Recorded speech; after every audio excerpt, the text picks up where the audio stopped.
I presume that going live, one of the joys of being live, especially in a COVID secure environment these days, is you got to do it all yourself. So you can't have a camera person or technical assistant by your side to basically um, assist you in all things technical.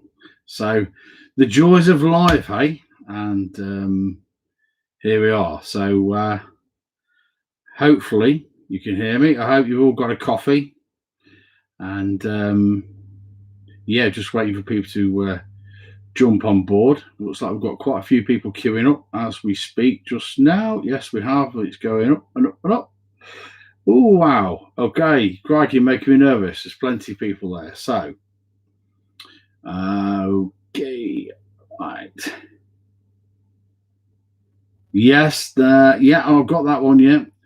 No makeup specialist in the set. No, again, one of the joys of COVID is that's not possible. Ordinarily, I'd have 2 hours in makeup just to make myself look presentable. But okay, it's 1 o'clock, so let's go, I suppose, really. Yeah.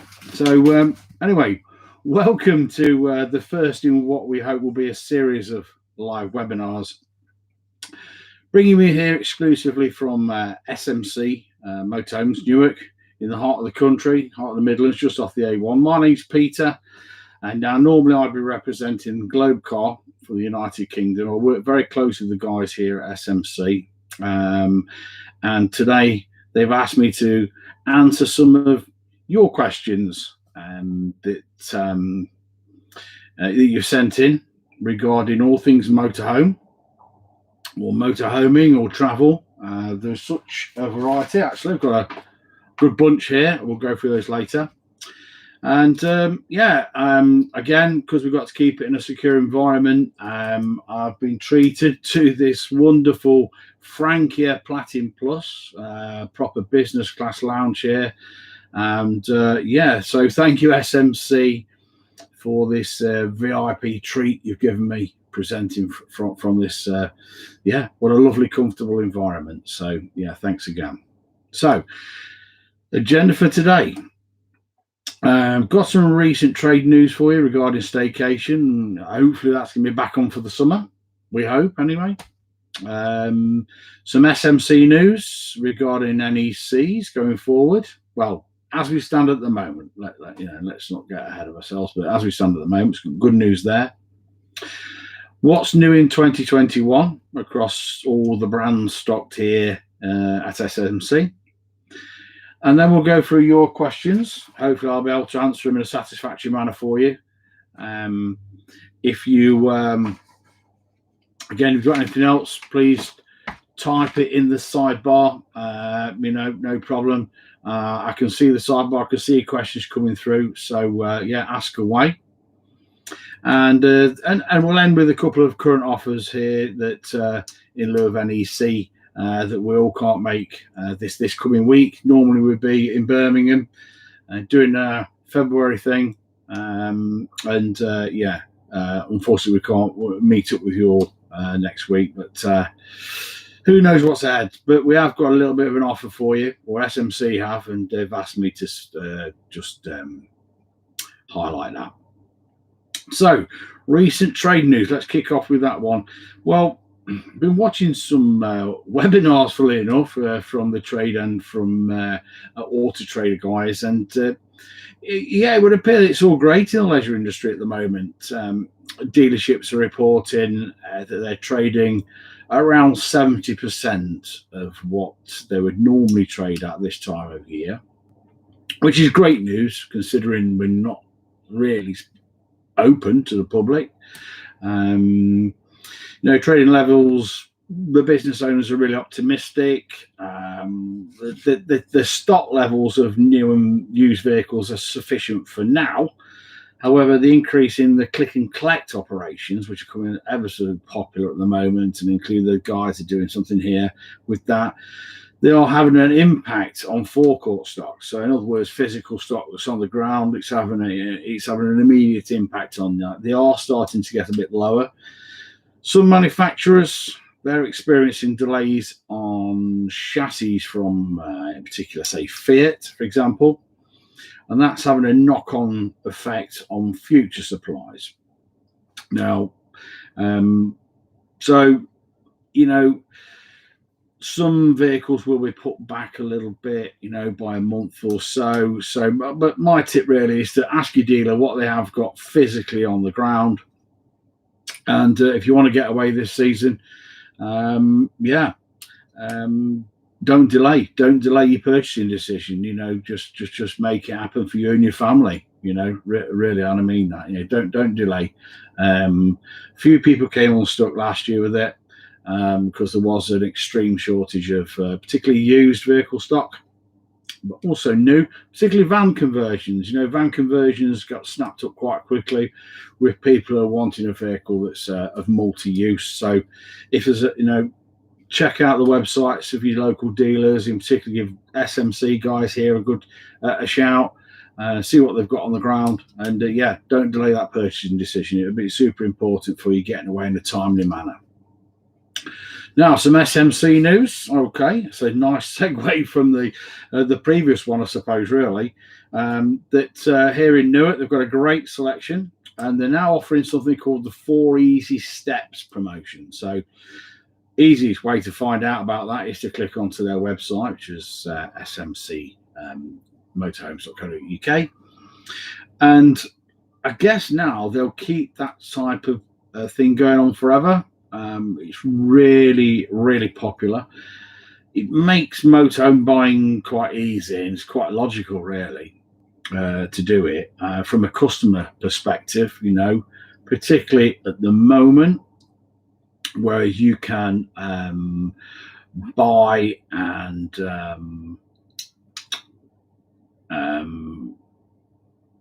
you can. I've got a question there, Marie. How do you turn the sound on? Can everybody else hear me okay? I think that's that. No problems with sound, anybody? No? Okay, we've got quite a lot of people online, Marie, so I guess the sound is okay. Let me just try and... Yes, you can hear you. So, yes, SMC replied, yes, we can hear you, Pete. All right, brilliant. So I'll crack on with that then. I just went into a panic then. I was on my own and I'm thinking, oh, wow, that would be well embarrassing that I've, not even turned the microphone on. So that would be 100% failure rate from the start. But no, so there we go. Yeah, so they're doing the 4 Easy Steps promotion. Basically, it's a click and collect, so type of arrangement. Very easy from a customer's perspective, and again, during these times it makes sense to offer that. So the 4 easy steps would really be browse the stock, from the comfort of your armchair, send in any additional requests. So you might choose a vehicle perhaps and you want a quote for a bike rack or an additional battery or some accessories, or you may even have a part exchange. So send the inquiry form into the team here. Now, and then of course, once you've agreed that is the right vehicle for you, it's got all the right items there on your list, you've not missed anything off, and you're super confident, you can then pay a £500 holding deposit. Now, it is a holding deposit or reservation fee, and basically that means then that once we're in a position where you can then come and physically view the vehicle, all right, so this is step 3, you pay your deposit. Then once you're in a position where we can lawfully allow you to come actually view the vehicle, you'll then complete the transaction. All right, so it's all done properly and correctly, and make sure the van's sanitized for you. Everything's absolutely perfect. And then the 4th step is for you to sit back and relax and let SMC do any further preparation. get everything ready for you, get the vehicle registered in your name, for example, gives you opportunity to, I don't know, maybe even sort the funding out, the motor insurance, and plan some holidays. After all, you want to use the vehicle afterwards. So yeah, please, have a look at it. Click on the website, and it's highlighted there for you. Browse through the vehicles. They've got some great vans here, by the way, new and used, fantastic selection. And once the doors can open again, it'd be great to see everybody over here. So, season 2021 models. I'm just looking at my notes, by the way, because I've had to make quite a few. Obviously, I've got no auto cues and things like that to work with. It's just me, laptop, computer, and some bits of paper. So, we'll do what we can. So, season 2021 models. I've been here a while. There's a few notable changes. Frankia. Frankia is the very high-end German manufacturer. Sat in one, as you see, it's a fantastic place to be. They brought out something called the 1960 edition. So it is on the website. It looks absolutely fantastic inside. It's got very elegant furnishings, some very, very exclusive feel about it. And it's a fantastic all-inclusive specification. So, yeah, it's like a one-size-fits-all specification, really. All you can add to it, but it's got some real high-tech stuff on there already. In particular, some of the electrical stuff with the inverters and charging units from German market leader called Buttner. So, yeah, fantastic vehicle to have a look at. And then Pilot, of course. Pilot, a lovely manufacturer, very, very nice furnishings inside. They've got something called the Evidence range this year. Now, there's 5 models to choose from what I understand. And 4 of them, what you might call the low-line models, so low-profile models or semi-integrated, however you want to describe it. And and then 1 fully integrated unit, or an A-class, some people might describe it. Now, the great price points on all of those, and what I would say, again, in my opinion, to be fair, I think that the G or the A-class 740 that is in that Evidence range, you could arguably say it's the best packaged unit on the market today. It really is. We did some photography in there the other day just to just have a look, and check out the competition and things. And it's an impressive bit of kit, I tell you. It really is. And just that, if you're in the market for an A-class, that's definitely worth a look. Okay. So also Globecar, of course. Yes, Globecar. Let's not forget Globecar. Globecar's new Elegance range is now in the showroom. The season 2021 models. There's 3 platforms. The 540, the very popular Agile Road Scout. The 600 Globe Scout. And the 640 Camp Scout. So all in the Elegance trim. Nice new Oxford weave upholstery. Really nice. It's just like modern furniture in your lounge. And modern, really nice modern two-tone cabinetry as well.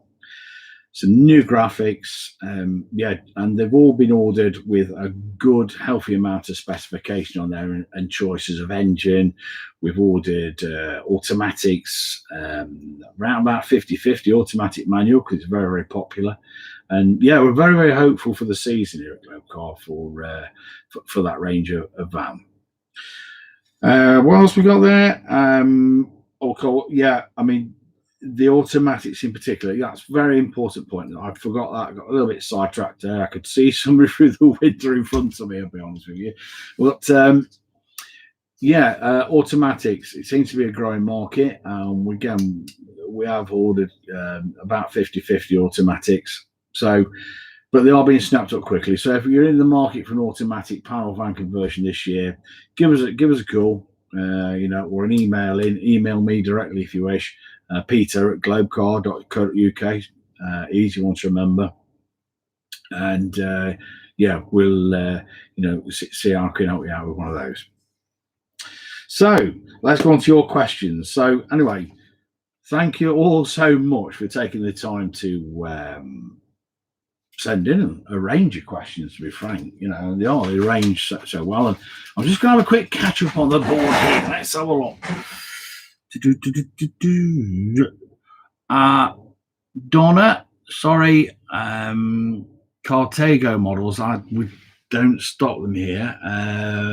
But Frankia, he's similar. So, if you wanted to sort of, you could send me an email directly and I'll pass it on to one of the specialists here that look after the Frankia product. So peter@globecar.co.uk.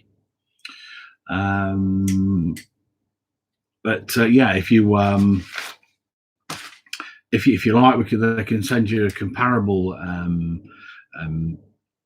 information on comparable models such as this Frankia Platin.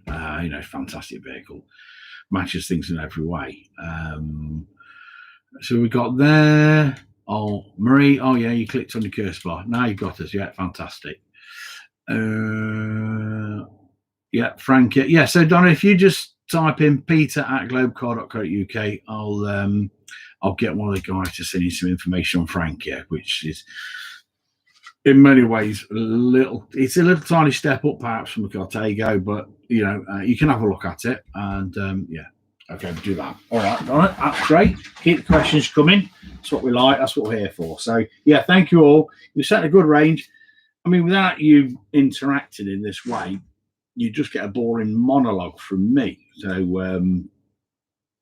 and we want you to come again. We want you to visit us again, and hopefully I'll be able to chair this, host this with a guest speaker when I'm allowed to sit more than 2 meters away from someone, 2 meters away, so we can do a little bit of Q&A that way. All right, with perhaps an expert that we got there. Right. So, first question. Now, the rules for the question is I won't use anybody's full name. I'll just use your first names, if that's okay. Just to keep it all nice, really, so nobody gets upset. But anyway, okay, Jago. Okay. When the world opens up again, which hopefully won't be too long, let me put my specs on. Okay, so when the world opens up again, is there any way around travel restrictions and we would like to travel Europe for a whole year? Now then, that's a great question because people who use these products, do like to very often go into Europe and spend extended time in Europe, perhaps the whole winter down in Spain, and the whole summer in France, all manner of things that they do, skiing seasons, all sorts of things, particularly in the big stuff like this.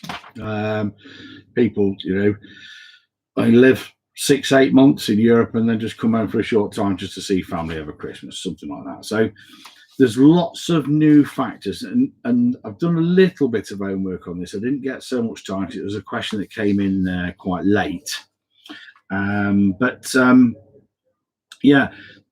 The best pointer is to go onto the gov.uk website, and they've got an actual specialised section for people travelling in Europe. But the main points that they go through is to make sure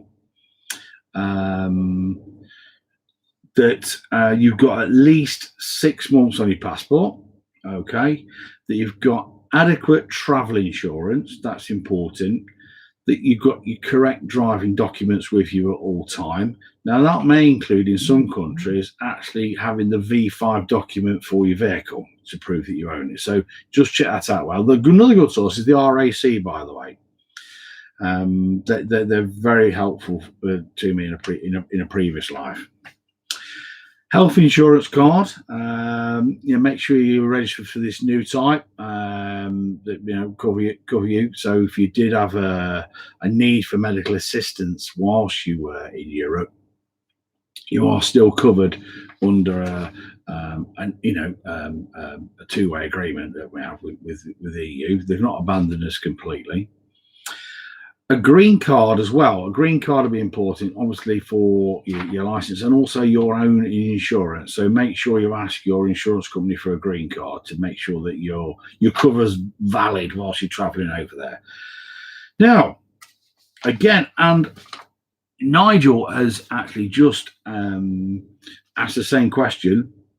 Make sure you're very, very careful what you take over in your fridge and your cupboards. Now, that might sound a real strange one, but you must abide by what they call the restricted items code now. So that's you can't take into an EU country fruit, vegetables, meat, dairy, and certain other products. So do check the list. We wouldn't want you to come unstuck at any point by, accidentally taking a packet of bacon with you in your fridge or something like that. We all love a bit of the British back bacon, don't we? It's always that streaky stuff in Spain, isn't it? But yeah, or it's really expensive, one of the two.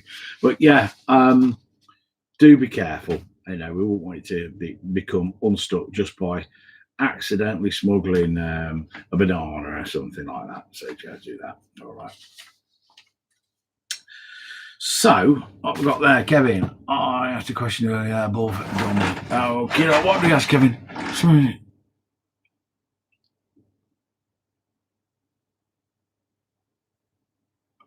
Yeah, Kevin. Yeah, got that one. The Ducati Maxi chassis. Well, there's two chassis, and this is a question that comes up quite a lot on the 6.5 meter vans in particular.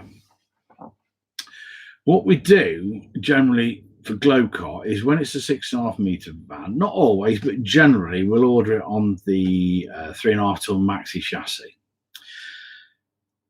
Now, you can have what we call a 3.5 ton chassis, which is 3.5 ton light.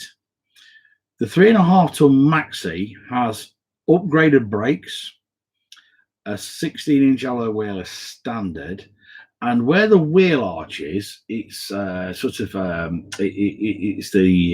like the extended arch type, okay, in the matte black.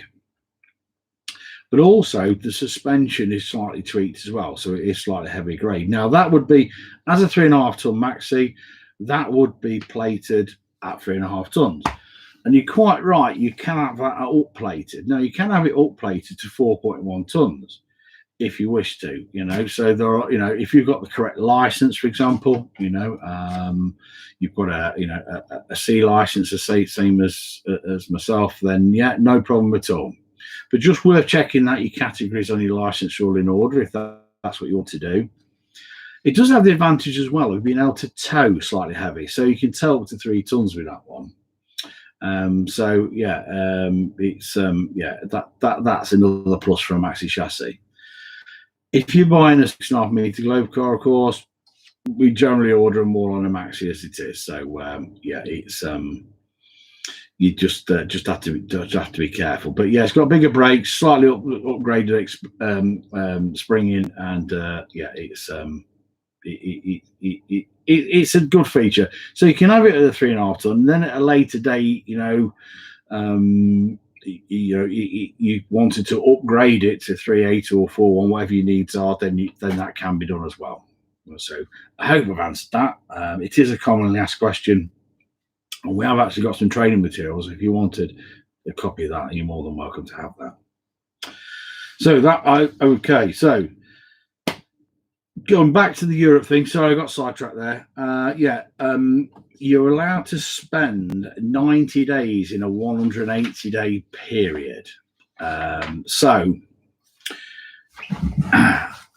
However, it's not quite as crystal clear as that. The reading I've done briefly this morning on that, I only got the question at the last minute.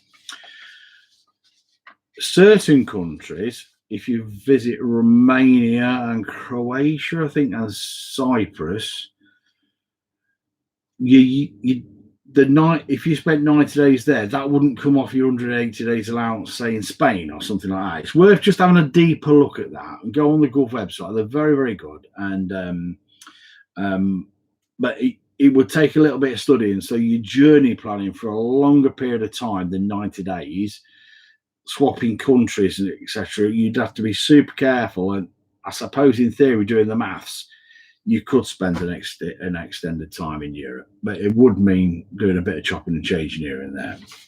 But yeah, it's all this new stuff you got to get your head around, isn't it? You know, and it's not easy, I have to say. Yeah, that bit was not easy to find out. It really wasn't. But there you go, very worthwhile question asked. Yeah, thank you. Now I got one from Tom. Tom. New to motorhomes, like some advice because there's so many options.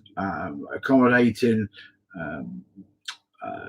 his wife and himself with a toilet and shower, occasionally a couple of grandchildren, easy to park on the smaller country roads. Yeah, Tom. Yeah, there is such a big choice out there. You know, I would say perhaps, you know, obviously I'm going to favour Globe Car, something like a Camp Scout. Optional third bed in there, 4 seat belts, plenty of room, nice in the lounge. There's 3 things you need to get right: where you're going to eat, where you're going to sit, and where you're going to sleep. You know, and if you can tick all those 3 boxes, you'll have a nice holiday. You know, you really will. So it's always important. So, you know, if a van conversion, I would say a Camp Scout, optional third bed.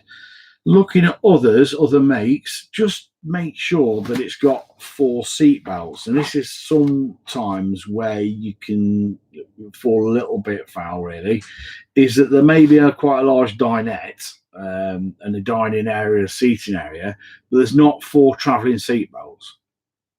If the vehicle was manufactured after 2007, you know, you got to wear a seatbelt in the back there. All right, so just be a little bit careful.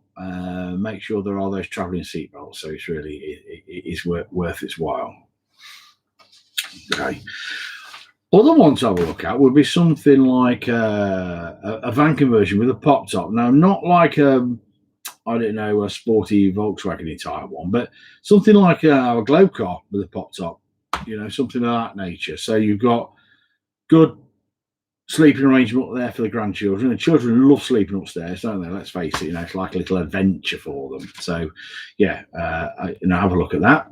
And it does come with 4 seat belts. So, yeah, and there's plenty of place for you to sit and have your lunch and your dinners, watch TV in the evening. So, yeah, you can have a really nice holiday in something like that. So, yeah, well allowable. Come and visit us, and we'll hopefully be able to point you the right way. So thank you for that one, Tom. What we've got there then from Peter. Vans look great value. Kitchens have no microwave or no grill. Okay. We don't like cooking. Well, all right, no problem. Yeah. One of the things I found useful in my experience of caravanning and motorhoming, so and camping. So yeah, I've been there all 3 disciplines, you might say. I found particularly motorhome the small halogen cooker was a really good addition. Quite portable. It does take up a bit of cupboard space, I have to say. You know, a bit awkward sometimes taking the thing out and packing it away. All right. Or a small slow cooker, which is one of my favourites. I do use a slow cooker quite a lot at home. And if you're on an electric hookup, of course, you know, you can only use these things where you're hooked up. You can't do this wild camping because nothing will happen. You're not on the grid.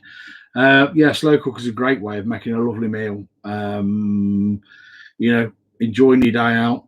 Leave it bubbling away there on low. When you come back, you've got a fantastic, you know, a meal waiting. You can do a curry in there, chilies in there. You can do, you know, nice stew or whatever you want. You know, it's endless what you can do doing there. You can even do, you know, a slow roasted brisket or something like that. So yeah, it's a lovely way to do a meal in a motorhome or a caravan.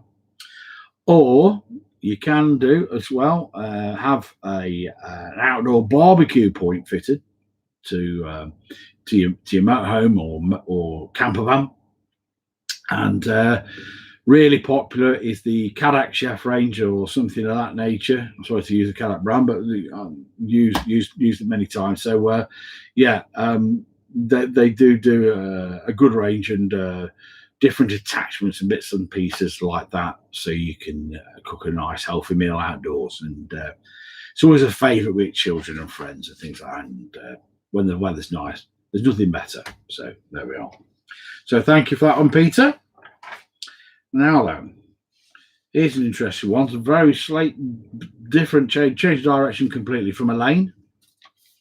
Now, she wants to know that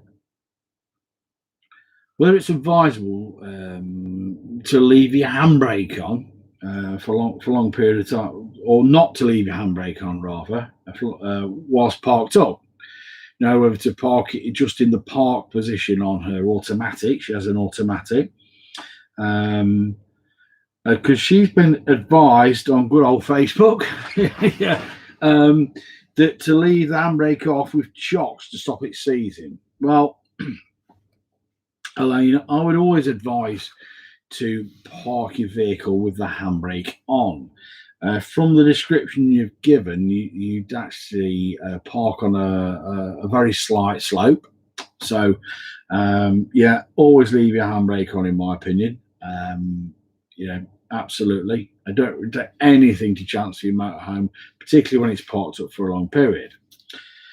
However, arguably, and this is not my actual stand on this one, because I like to belt and braces me, handbrake on, everything parked in gear, the whole lot, nothing to chance. But arguably, if you were on a super flat surface, e.g.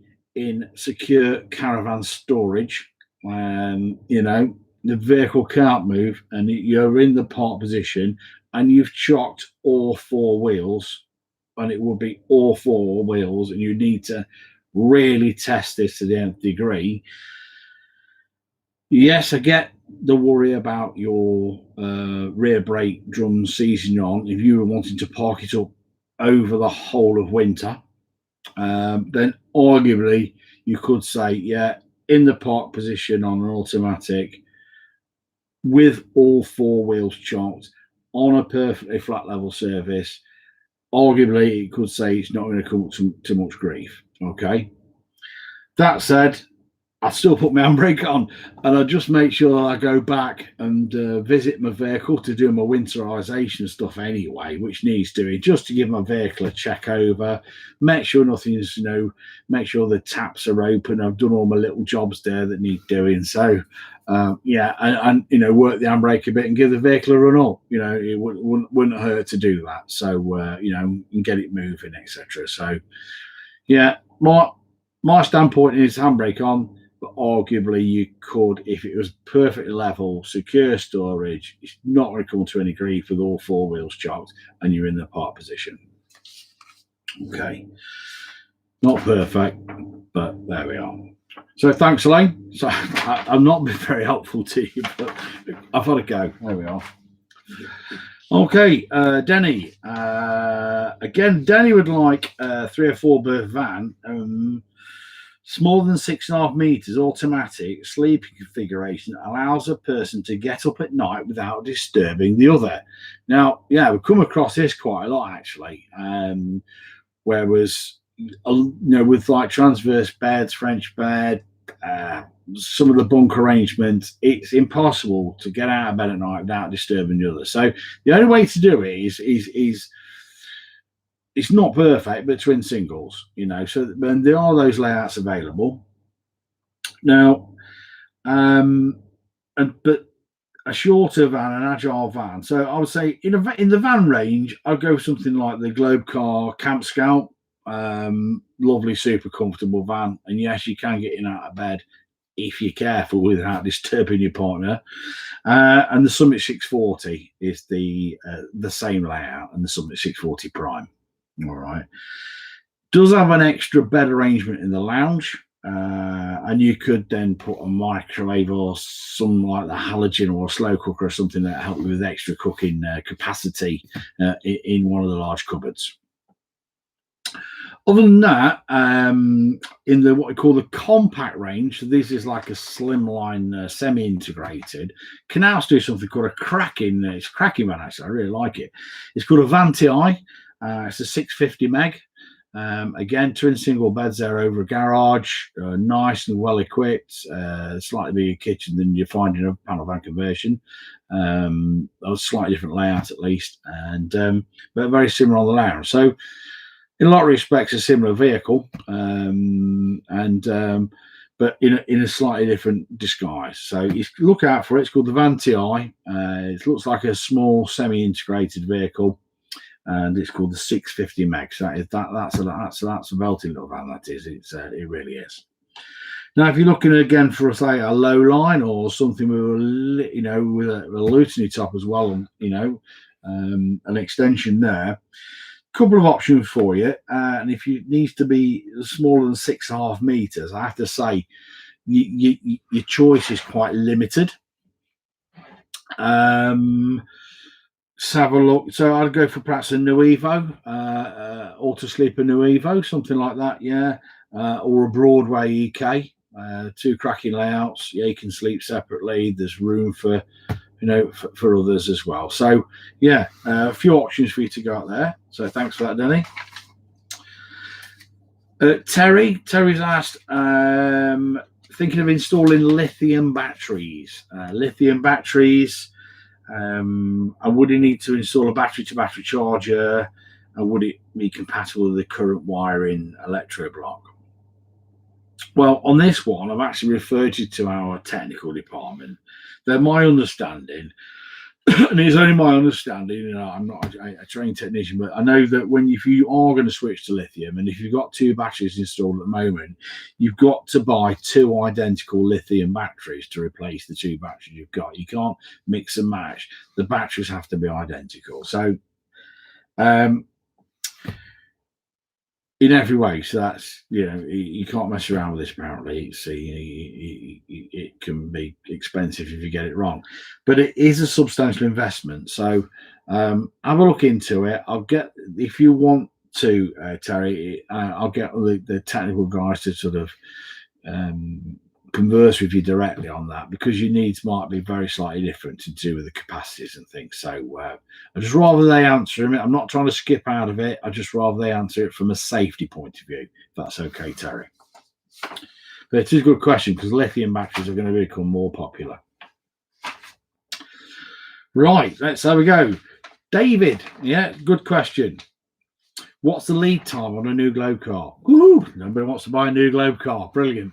Okay, so from placement of orders to taking delivery, and that's a valid question as well. If you're planning ahead,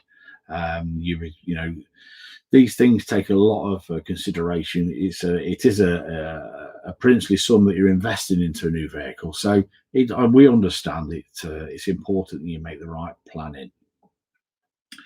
If it's a vehicle that the dealer has in stock or is due in stock, normally this will be about 3 weeks.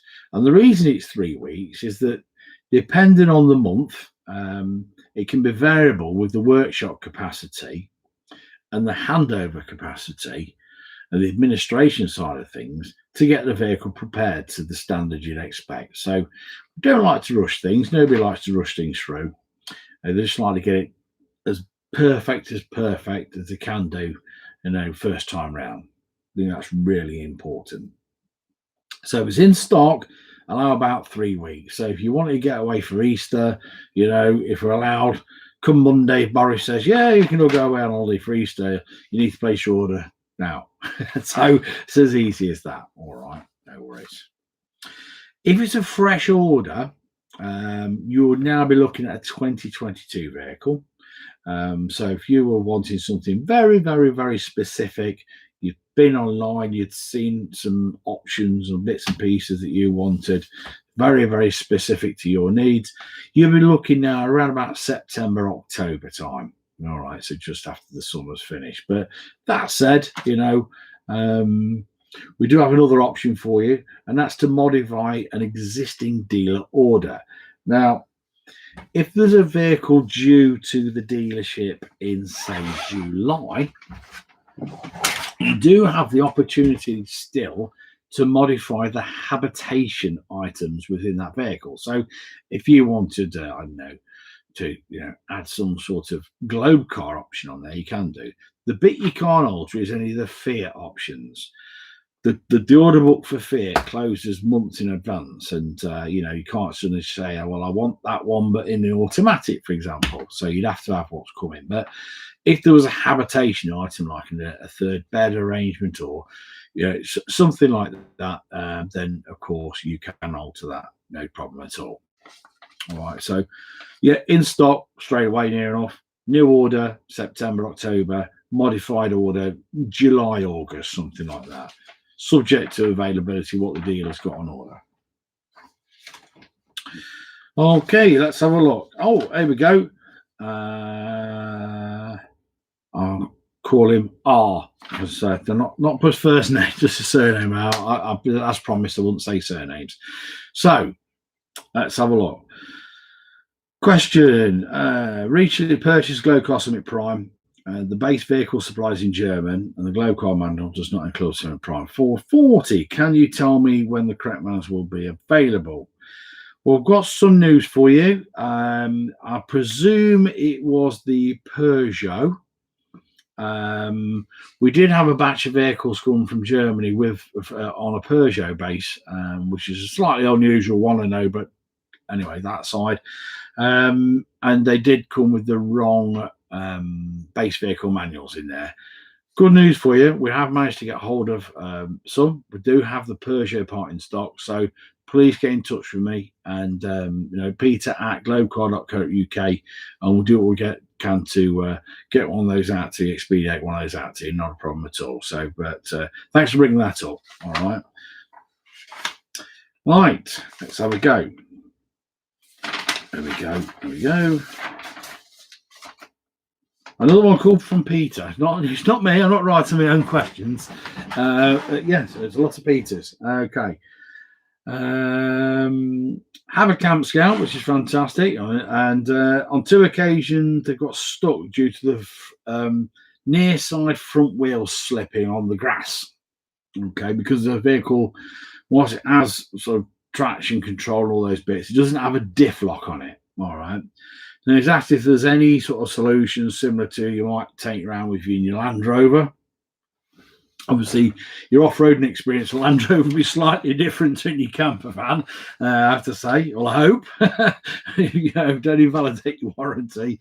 Yeah, so things like sand mats. Now, I have found something actually on Amazon, which or you can buy it from other outlets, no doubt. Or roll up some awning carpet. It's quite grippy stuff, the awning carpet. Roll that up, if you got stuck, and or even have some like awning carpet that's cut out. And if you are going to part with one set of wheels on, say, a grassy verge or something like that, if you're wild camping, make sure you actually roll your vehicle onto that part there, so you've actually got a bit of something with some traction on to set off in the morning. Other than that, there's several different ones on there, but they're basically traction mats, and they do pack away quite neatly. They're available. So I've found them on Amazon, within 5 minutes, but it costs between £20 and £40. There's one called a Monster Mat. Looks quite a nice bit of kit. You'd see how it works. Just you look up Monster Mat on Amazon, and no doubt other people sell them in accessory stores. But just had a quick look, and there are such things. And so you haven't got to take any of the aluminium sand mats that you might take with you if you're going on a Dakar rally or something like that. No, there are simple items, lightweight, and they don't take a lot of the room in your van. And it's quite a valid argument, because if you are parking up for the night, the wild camping sense, you might find that the ground got soggy underfoot overnight, and it might need something to dig you out. But these look quite effective. also in snow. Okay, right, we're getting towards the end a little bit. Philip wanted to know, and he's got quite a list of options here, and I'll tell you what, I've ticked them all. Woohoo, there we are. So, no more than 3.5 ton, like a nice van, under 5.5 meters for agility and parking. Would like to be independent of catering establishments. So no more than 3.5 ton, light and bright inside, 2 captain's chairs, reversing sensors camera, aircon, automatic, powerful engine, comprehensive kitchen, preferably with oven and microwave, which can be added later. Again, you might struggle with an oven, but a microwave or a halogen or a slow cooker is my favourite. Yeah, you can pop them in there quite easy. Heating, gas and electric, double bed permanent, mains outlets, wash, shower, and loo room with a good shower. Yeah, we've got that all boxed off. All round blinds, definitely. Indicator controls, I guess they mean for your wastewater tanks and freshwater tanks. Yeah, I've got that boxed off. Enough water, gas for a couple of nights while camping, 100%. Wine out awning, yeah, it's part of one of our packs. TV bracket and antenna, yeah, again, not a problem at all. They can be retrofitted. Solar panel, panoramic window in the cab area, fly screens, electric step, TV, and all the usual bells and whistles.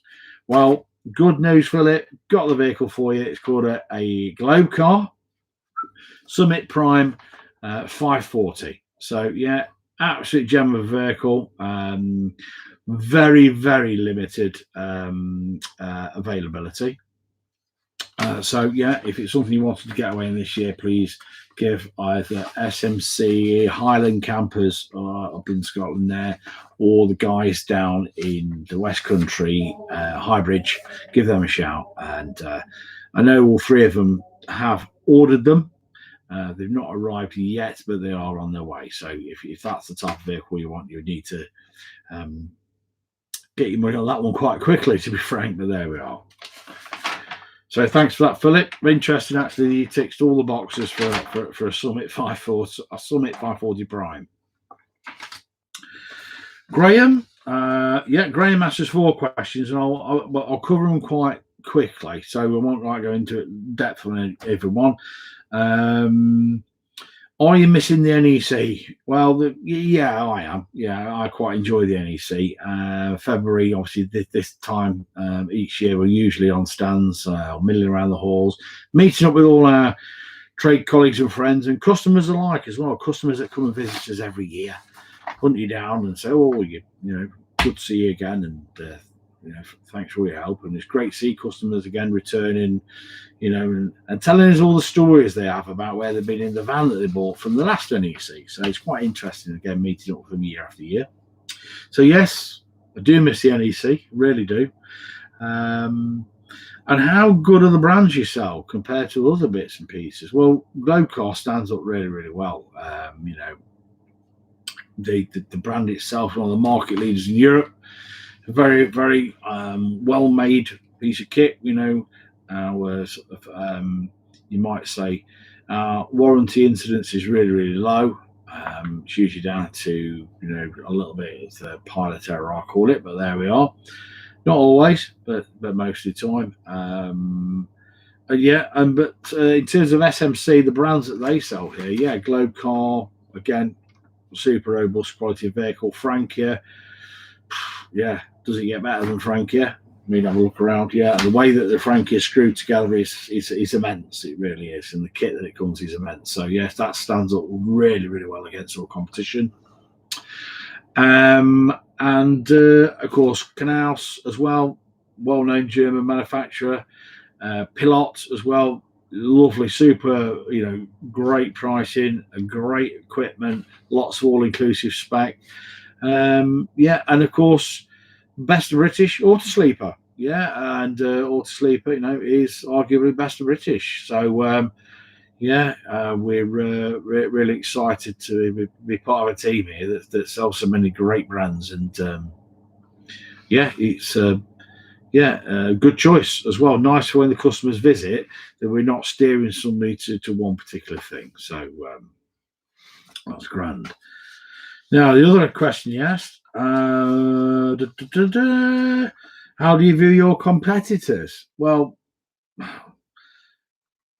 in terms of a brand, which I represent, then obviously I see competition as healthy because it keeps us all on our toes. In terms of a dealer, and I asked the managing director here, Gavin, how he viewed his competitors for an article we did recently, and competition within the dealer network is not really competition because everybody does their thing their own way. You don't have to say, some suits customer needs better than others, but generally, the the dealerships in the UK, there's not that many, and they generally are all franchised. Franchised dealerships. So, for example, one might be a Swift dealer and a Bailey dealer and I don't know, a Cartago dealer or a Knaus dealer or a Frankia or a Globe car dealer. Yeah. So to become a dealer, a franchise dealer, there are certain standards that need to be met. So generally speaking, that the franchise dealers out there are not viewed as competition, but fellow ambassadors for the industry is what I'm trying to get at. So they're all very good, some have a better selection, I would arguably say, than others. Some have higher price ones, for example, very specialised vehicles. But all the franchise dealers tend to be absolutely superb, and they're all friendly, and we all really get on. They tend to sort of be ambassadors for the industry more than direct competition. So doing things in the right way with certain protocols in place to make sure that basically the needs of the customer come first. So that's the most important thing. Dealing with your customers properly, looking after them after you've sold the vehicle, and franchise dealers, generally speaking, do a very, very good job of that. So I hope that cleared that one up for you, Graham. So NEC, yes, we miss it. Brands, all great here at SMC, and competition-wise, we're all ambassadors from the industry. That's how we view it. All right. Andrew has an do any models, all tongue tied then, do any models with raised beds perhaps or planned for the same? Yeah, we do. Do you mean raised beds or do you mean raisable beds? Now, there's two different ways of looking at. All the Globe car models do have it's a bed above a garage. It's either twin singles or a massive double. It's either a transverse double or a transverse sort of 3/4 stroke double. So they're always higher up above the garage area where you can put your bikes or your, equipment or your tools if you're perhaps using a vehicle for work or something of that nature. Yeah, so there's loads of it's a loading bay basically. But we also do something with a raisable bed. Now, we don't have anything at the moment for this year, but there is potential for having something called what we call a Camp Scout Revolution. Now, the Revolution has an electric raisable bed in the garage area. It's quite a nice feature. Again, it is featured on other brands as well, so it's not completely unique. But the way that the Globe car one operates, it is a quality item. So, have a look out for it. It's called a Camp Scout Revolution. It has a higher top on it to allow for almost like a double bunk arrangement, or when that's not in use, you've got extra height there for even more. You might say surfboards, equipment, whatever it might be. Yeah. So look out for that one. Right now, this is a question that's been asked by many platforms, and I think we have another one coming. Let's have a look.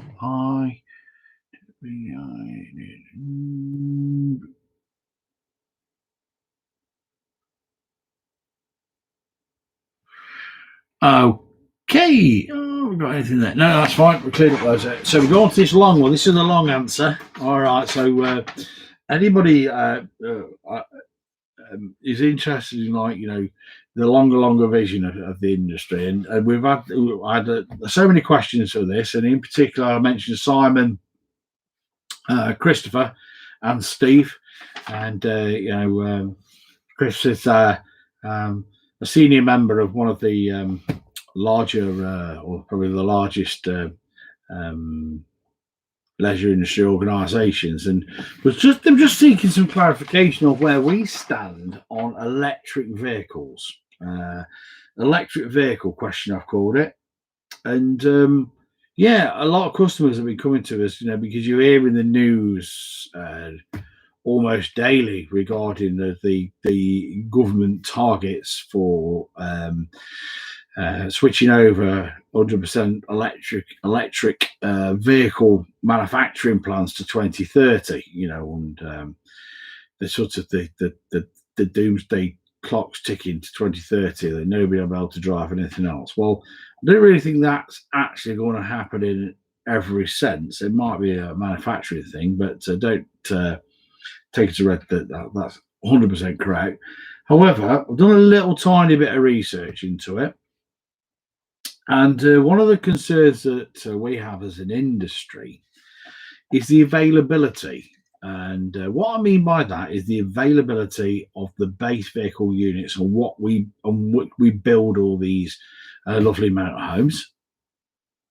And just taking the UK as an example, there's, roughly speaking, I'm just using round numbers, okay, there's, roughly speaking, around 15,000 new motorhomes registered per year. All right. So, it varies between 14 and just over 15, and it's been as low as 13. But if you said 15,000, because at the moment the industry is growing, the curve is definitely going upwards because of staycation and things like that. All right, so very, very popular. So we need to source between us for the United Kingdom 15,000 base vehicles. Now, that might not sound a lot, but when you consider as well how that's just a small industry compared to the amount of commercial vehicles that are required to fill up the gap, the growing demand for vans in the marketplace now, with the online shopping, Amazon delivery, DPD, UPS. We're all buying stuff online these days. We're all having it delivered to our door. So there'll be a growing demand for these vehicles in that marketplace. So my first primary concern will be the actual availability of the base units on which all manufacturers, not just Globecar, can build their vehicles. Okay. The second one is the price, and I'll come to that later. All right. Third one is the charging and the charging points, and also the times it takes to charge one. And I know there are some supercharger points as well that take just a few minutes. But generally speaking, if you're at home, you're lucky enough to have a charging point at your house, you are looking at 4-hour plus charging times. All right. So that's not quite the few minutes experience that you'd find at your local BP, a fuel station. Also, payload. Need to have at least a ton worth of payload. If you consider the amount of equipment and furniture and everything that gets built into the back of a simple panel van, the payload would need to be well in excess of a ton. The reason being is you wouldn't have any user payload for your optional equipment, like your clothes, your gas, your food, your bikes, all that sort of thing. So you'd need a lot of payload in there, a capable vehicle with a big payload. All right, so a 1 ton minimum, even with a bare bones van, you'd need that. And I think a sensible range of around about 300 miles. And the only reason I say that is that if you're going on your holidays to Cornwall or to Scotland or to Wales or somewhere like that, yeah, it can soon burn up 300 miles. So I compared it to what you might expect. Say, for example, a vehicle fitted with a 90-litre fuel tank, which Globe cars, we order them with 90 litres, yeah? A 90-litre fuel tank,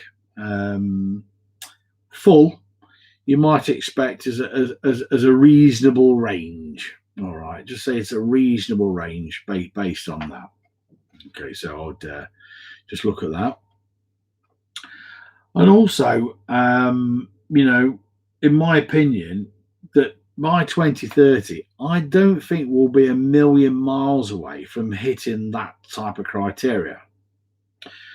I really don't. I mean, the technology is changing weekly. This week we've just landed something on Mars, that's going to spend years up there gathering rock samples and find out whether there's Martian life and whatever. We've just breaking so many barriers in technology all the time. We're developing vaccines super fast, and I don't think that the engineers and all the super brains we have and all the talent we have in this country and in Europe and in the whole world will be far behind when it comes to developing a great solution for electric vehicles. I don't know how I feel about having a charging point stuck outside my house, but it's one of those needs must things, isn't it? But let's just have a look at some examples. A little bit of homework this morning. So the examples that we have available now. So if you were to try and build an electric camper van, then I were, looking at the two popular ones. So I've looked at the Fiat Ducato E, which, is a very, very popular choice of base vehicle, and also the VW ABT Transporter. All right, so they seem to be very, very popular. Looking at the Fiat Ducato E, so if you were to buy the base vehicle alone today, it would cost you, roughly speaking, I don't know what deal you get or anything like that, but the basic one is £47,675 plus VAT just for the vehicle, and that includes an £8,000 government grant. So just for the basic vehicle alone, without a government grant, you're going to be looking at around about £65,000 for the basic vehicle, and then you've got to convert it. So, and that's in its basic disguise, and you'll see where I'm going with that in a minute when I come to the other stats. The Volkswagen Transporter, all right, the ABT Transporter, which I think's available in the long wheelbase as well, around about £42,000 plus VAT, and that includes as well the £8,000 grant from the government. And again, doubtful whether you'd get a grant for van converted, or manufacturers buying hundreds and hundreds of these things would get a grant for that. But that said, let's not rule anything out. But for the purpose of this calculation, I've included an allowable amount for a government grant. Put that back in. On the Fiat Ducato, they're restricted to 62 miles an hour. Yeah, I always drive at 62 miles an hour on the motorway. No, I don't. So 62 miles an hour. That is to maximize its range with the lower kilowatt hour battery that's available on that basic one at £65,000. You've got at 62 miles an hour with the lower capacity battery, you've got a range of 99 miles. I know.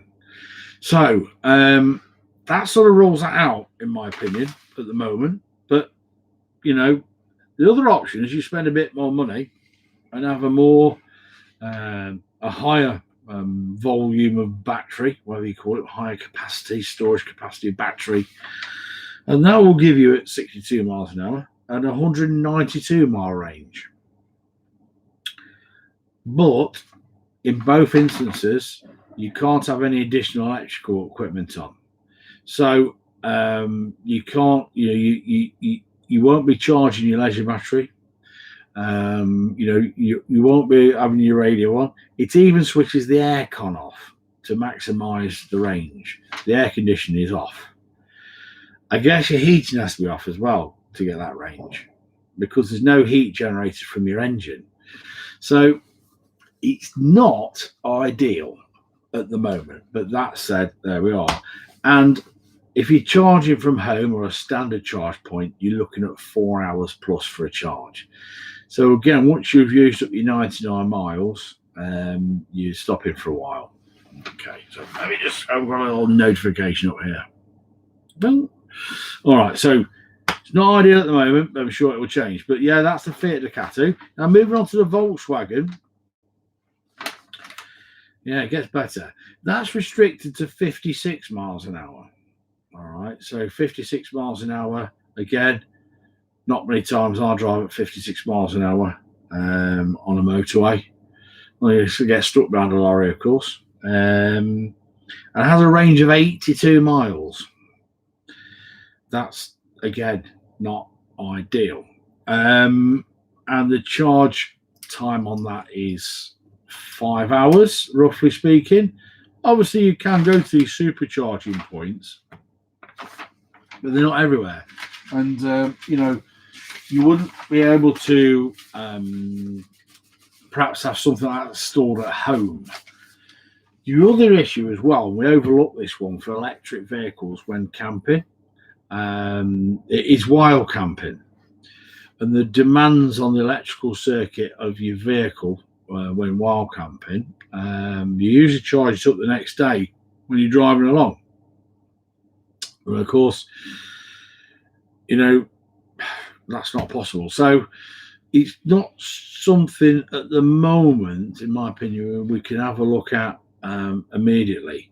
But that said, like in my previous notes there, I'm pretty sure by 2030 that the way that we are advancing in science and tech at the moment, it's such a rate that we won't be a million miles away from developing an ideal electric vehicle which can be easily adapted to be used as a van conversion or the chassis basis of a good sized motorhome. So keep in mind those diesel ones for now, folks. So yeah, checking with the dealer here, in particular SMC Newark. So thank you guys for your hospitality today. It's been absolutely fantastic. I really enjoyed this. I hope you have, and we'll do it again. And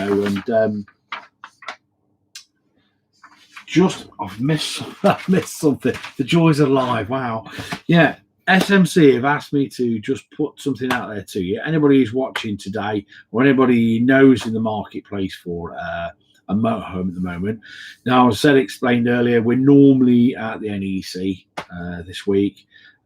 So they want to put an NEC offer out there to you. So if you are interested in a vehicle they've got, please,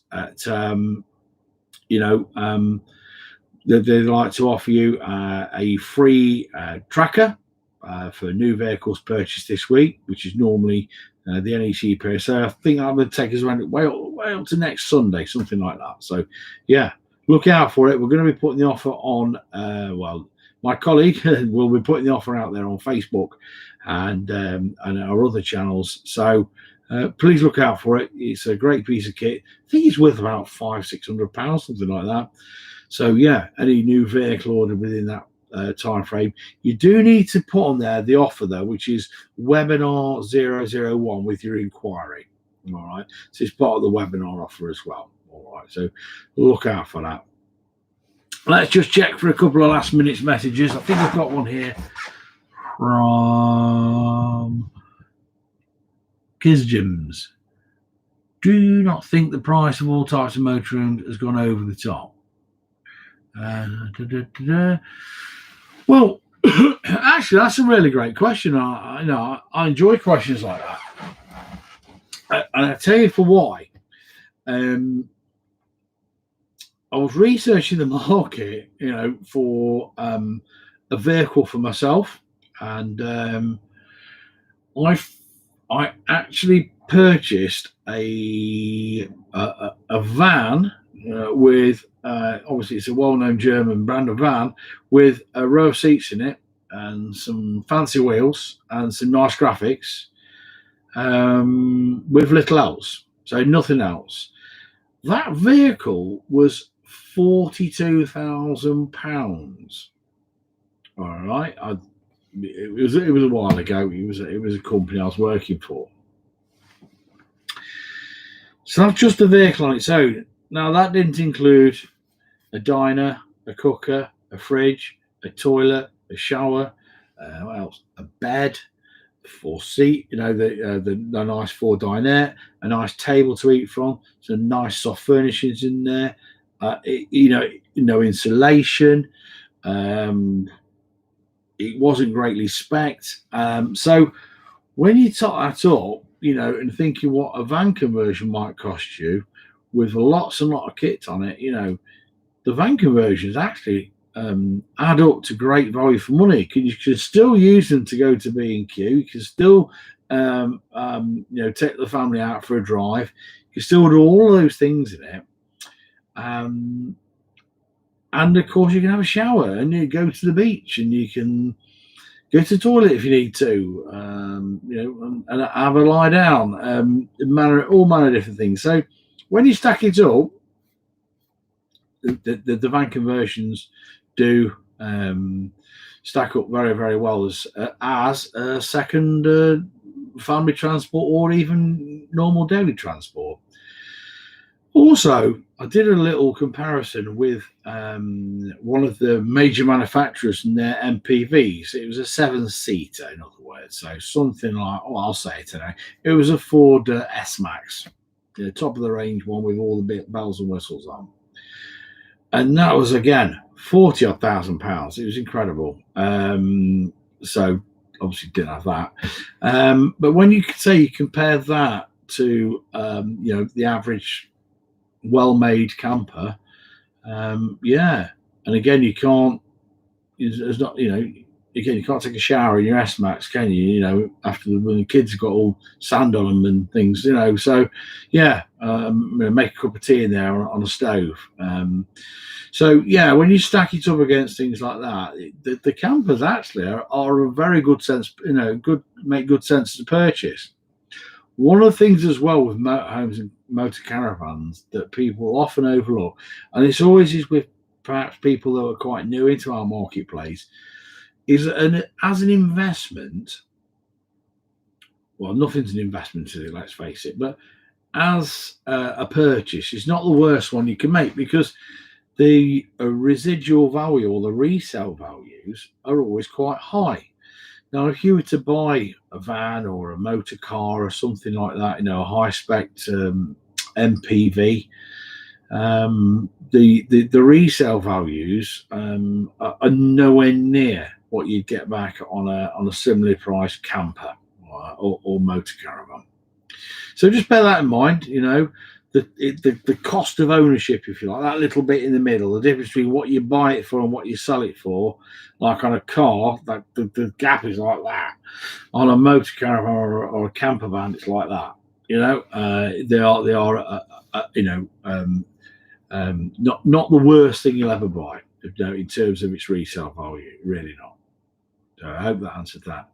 Well, anyway, I'm going to wrap up now. We've been going over an hour. I'm ready for that coffee. I did have one prior, but I'm gagging for another one now. So, thank you very much for joining us. It's been an absolute pleasure, and we will do it again. And hopefully, we'll have another guest speaker, hopefully from another manufacturer as well. So, see if we can do some interview style techniques when we're allowed. And thank you very, very much for joining us. I've been keeping my eye on the numbers, and they've been going up and down, up and down, up and down. So, thank you very much. We really enjoyed it, and we hope to see you again soon. And let's hope to see you, in the near future in all the showrooms and, of course, at the shows. So thanks again. Cheers now.